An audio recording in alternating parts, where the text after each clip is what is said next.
नमस्ते मित्रांनो. स्टॉक मार्केटमध्ये काम करत असताना अनेक पॅटर्न्स असतात जे आपल्याला शिकावे लागतात. हे पॅटर्न्स आपल्याला सूचित करतात की नेमके कोणत्या स्टॉकमध्ये केव्हा एंट्री करायची, केव्हा एक्झिट करायची. आणि मी सुरुवातीलाच सांगतोय, हे पॅटर्न्स जे आपण शिकतो, inverted head and shoulder, head and shoulder, rounding bottom, double bottom, हे जेवढ्या हायर फ्रेमवर राहतील, म्हणजे डेली, वीकली, मंथली, तेवढे ते आपल्याला चांगले आउटपुट देतील. तर आज असाच आपण एक जो रेअरली आढळतो हा पॅटर्न हा बघूया. हा खूप छान आपल्याला असे रिझल्ट देतो. तर बघा, ॲक्सिस बँकचा चार्ट ओपन आहे, कॅन्डलस्टिक, आणि अवरली चार्ट आपण घेतला आहे. आणि बघा इथे काय झालेलं आहे. तर जेव्हा स्टॉक्सने कन्सोलिडेशन घेतले एका रेंजमध्ये आणि त्याने एक इलिप्स बनवला आहे. इलिप्स आपल्याला सर्वांना माहिती अंडाकृती. ओके, बघा त्याच्या खालच्या कर्वबरोबर स्टॉकने सपोर्ट घेतलेला आहे आणि वरच्या स्टॉकला कर्वला रेजिस्टन्स घेत गेलेला आहे. आणि जेव्हा या स्टॉकने इथे ब्रेकडाऊन दिले तेव्हा मात्र त्याच्यात बऱ्यापैकी फॉल आलेला आहे.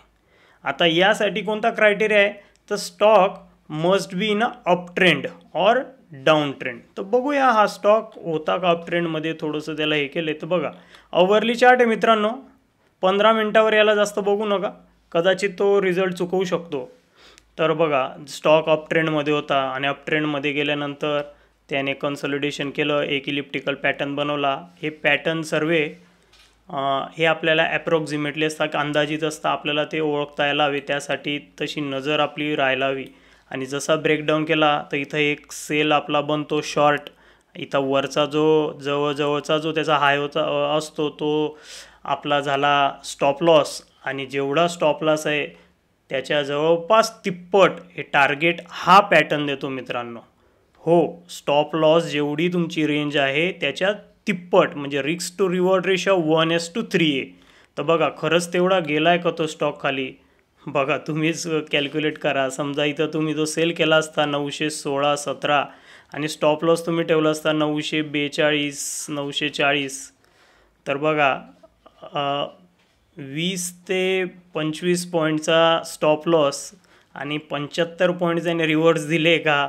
तर बघा बॉटम किती खाली गेला तो. आणि नंतर तर गेलाच आहे तो बरा महिन्याभरात, पण एवढेही धरले 845. मी तुम्हाला आधीच सांगितलं तिप्पट त्याचं टार्गेट राहणारच. चला पुढचा स्टॉक पाहूया, चेन्नई पेट्रो. बघा, वीकली टाईम फ्रेम सिलेक्ट केली आहे आपण, म्हणजे हायर फ्रेम झाली.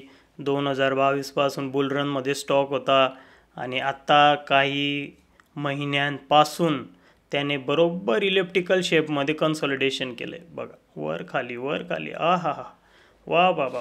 आणि बरोबर इथं त्याने ब्रेकडाऊन केले आणि स्टॉकची खाली गच्छंती झाली. तर इलिप्टिकल पॅटर्न जर ओळखता आला तर तुम्ही ज्या स्टॉक्सला इन्व्हेस्टमेंट केली आणि त्याच्यातनं एक्झिट केव्हा व्हायचे ते आपल्याला हा सिग्नल देतो. Next stock Divi's lab. त्याची डेली टाईम फ्रेम आहे. आणि बघा, स्टॉक हा एका अप ट्रेंडमध्ये होता, त्यानंतर वर त्याने इलिप्टिकल शेपमध्ये कन्सोलिडेट केलं आणि ब्रेकडाऊन केला. आता या ठिकाणी ब्रेकडाऊन केला, आपण इथं सेल करण्याची घाई करतो, करून पण दिलं, पण स्टॉप लॉस आपला याच्यावरती असतो आणि तो स्टॉप लॉस घेतलेला नाही आहे. स्टॉक्स बरोबर खाली गेला आहे. आणि तुम्हाला ज्याप्रमाणे मी सांगितलं की स्टॉप लॉसची तुमची जी रेंज आहे त्याच्या तिप्पट टार्गेट ठेवायचं. आणि मित्रांनो बघा किती स्टॉक जबरदस्त खाली गेला आहे. हो. आणि बरं, हे पॅटर्न मी ड्रॉ केलेले आहेत, हे काय ऑटोमॅटिक जनरेट झालेले नाही आहेत, हे अंदाजित असता, हे आपल्याला ओळखता यायला हवे. बघा, मी याला रिमूव्ह करतो. बघा, याच्यावरनं तुम्ही अंदाज लावू शकता की जेव्हा सिम्पली चार्ट दिसतो तो असा दिसतो. आपल्याला हे ओळखता यायला हवं. आणि त्याला मी इथं इलिप्स असा ड्रॉ केला ते दिसतो. आणि तो एक अंदाजित आहे, त्याला आपल्याला कमी जास्तही करता येतं आहे. बघा, इथून त्याला लांबवू शकतो, कमी करू शकतो. ठीक आहे, त्याला कमी जास्तही करता येतो. तुम्ही ट्रेडिंग व्यू या वेबसाईटवर जायचं, फ्री आहे, गुगलने लॉग इन करायचं आणि याच्यात तुम्ही शिकू शकता. काही महिने घ्या शिकण्यासाठी, लगेच कमाईचा, तुमच्या कष्टाच्या कमाईचा पैसा स्टॉक मार्केटमध्ये ओतू नका. इथं एका रात्रीत कोणी श्रीमंत होत नाही. याच्यासाठी भरपूर त्याच्यात तुम्हाला सातत्य लागतं, समर्पण द्यावं लागतं, शिकावं लागतं. 6 महिने गेले चालतील, पण शिका. माझे व्हिडिओ सर्व मागचेही बघा, मी रोज काहीतरी त्यात अपडेट देत असतो, ते बघा, तुम्हाला शिकण्यास नक्कीच मदत होईल. आणि मित्रांनो हा स्टॉक हा पॅटर्न असा नाही की हा फक्त सेलिंगलाच आपल्याला देतो सिग्नल, नाही, हा बाईंगला सुद्धा देतो आणि बाईंग तर आपल्याला सर्वांना छान छान करता येते. स्टॉक्सचे नाव आहे IEX Indian energy exchange. Stock हा डाऊन ट्रेंडमध्ये होता, टाईम फ्रेम ही विकली आहे, म्हणजे रिझल्ट चांगले मिळण्याची खूप शक्यता असते. आणि बघा काय झाले, 1 वर्ष, एक नाही 1.5 वर्ष खाली बघा तुम्ही वेळ दिसतोय, 1.5 वर्ष जवळपास त्याने स्टॉकने कन्सोलिडेट केलं आणि वा वा वा त्याने इलिप्टिकल फॉर्म केला आहे. बघा थोडं झूम करतो मी त्याला, इलिप्टिकल फॉर्ममध्ये त्याने कन्सोलिडेशन घेतलं आहे.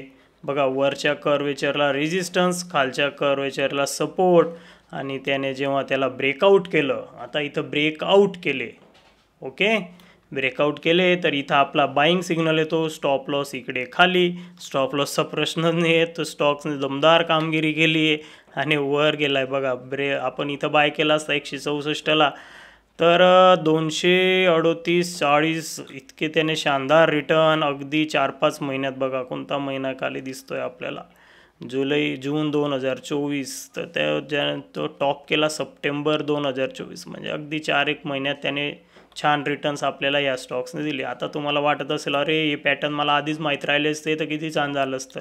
काय हरकत नाही ना बाबा, आताही कुठं ना कुठं बनतच असतील. तुम्ही तुमचं होमवर्क करा, नक्कीच चांगले पैसे कमवणार. आता हाच पॅटर्न आणखी एक ठिकाणी तुम्हाला आता HDFC बँकमध्ये काय झालं आहे, स्टॉक हा बुल रनमध्ये होता, नंतर वर असा वेडा वाकडा तो कन्सोलिडेशनमध्ये गेला, साईडवेज मार्केट याला आपण म्हणतो. एक प्रॉपर बुल ट्रेंड किंवा बेरिश ट्रेंड नव्हता, म्हणजे तेजी किंवा मंदीचा एक संकेत नव्हता. तरीसुद्धा इथे बघा एकदम सुंदर असा लगेच असा दृष्टीस पडणारा इलिप्टिकल पॅटर्न फॉर्म तयार झालेला आहे.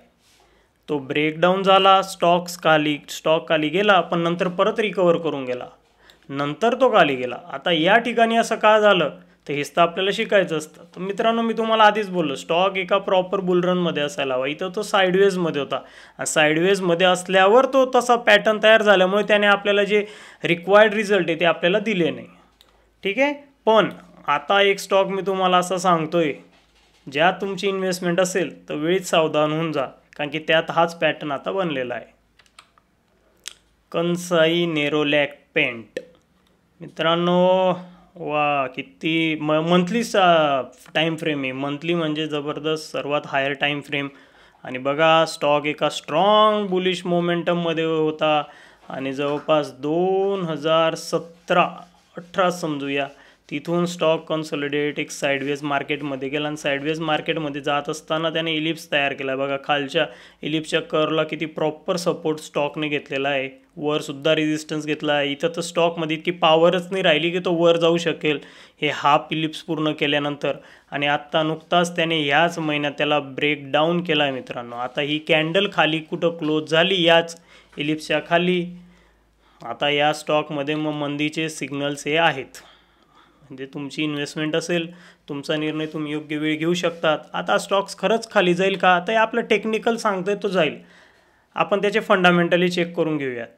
यासाठी तुम्हाला यायचं आहे स्क्रीनर या वेबसाईटवर आणि आपण इथं गेलो या प्रॉफिट अँड लॉस सेक्शनला. इथं तुम्ही कोणत्याही कंपनीचं नाव इनपुट केलं सर्च बारमध्ये तर तुम्हाला त्या कंपनीचं सर्व काही फंडामेंटल्स ज्याला आपण म्हणतो ते पाहायला मिळेल. तर बघा प्रॉफिट लॉसवर गेलो तर इथं जवळपास मागच्या 10 वर्षाचा डेटा आहे. इथं मार्च 2000 तो आर्थिक वर्ष मार्च 2024 म्हणजे आत्ता मागचं जे संपलं ते, आणि बरोबर 11 वर्षापूर्वी 2013 मार्च 2013ला. तर इथं sales growth, operating profit, expenses, कंपनीने काय खर्च केले काय नाही ते सर्व दाखवले. पण जे महत्त्वाचं आहे अगदी फटक्यात पाहूया तो म्हणजे नेट प्रॉफिट. तर बघा 2013 या आर्थिक वर्षात कंपनीने 294 कोटी रुपयांचा प्रॉफिट नफा कमवला. तर 11 वर्षानंतर तो वाढत गेला आहे आणि आता मागच्या वर्षी जबरदस्त प्रॉफिटमध्ये आपल्याला ग्रोथ पाहायला मिळते 1176 कोटी, म्हणजे खूप चांगला हा एक आकडा आहे. जरी टेक्निकल खराब होते, फंडामेंटल चांगल्यापैकी सुधारलेत. EPS अर्निंग पर शेअर ही सुद्धा छान प्रकारे वाढली आहे, 3.63 वरून 14.66 वर आला आहे. डिव्हिडंड पण तुम्ही पहा छान कंपनीने दिलेला आहे. पण काही गोष्टी निगेटिव्ह आहे, ते म्हणजे CAGR कंपाऊंडेड रिटर्न असतो तो आपला मागच्या 10 वर्षाचा, तर तो चांगला दाखवेलच, कारण की मागच्या 10 वर्षात स्टॉकची प्राईस खूप कमी होती. पण बघा 5 वर्षाचा निगेटिव्ह आहे, म्हणजे 5 वर्षात ज्याने गुंतवणूक केली त्याचा पैसा उलटा कमी होऊन गेला आहे. 1 वर्षात तर खूपच कमी झालेला आहे. ROE रिटर्न ऑन इक्विटी आपण बघतो ना IPO अप्लाय करताना, बघा ते खूप काही समाधानकारक असे आकडे नाहीत. पण एक प्रॉफिट खूप चांगला वाढला आहे वगैरे, ह्याच्यावरनं तुम्ही निर्णय घ्या. व्हिडिओ खूप मोठा होऊन गेला आहे, तरी तुम्ही एवढा वेळ पाहिला त्याबद्दल धन्यवाद. थँक्यू.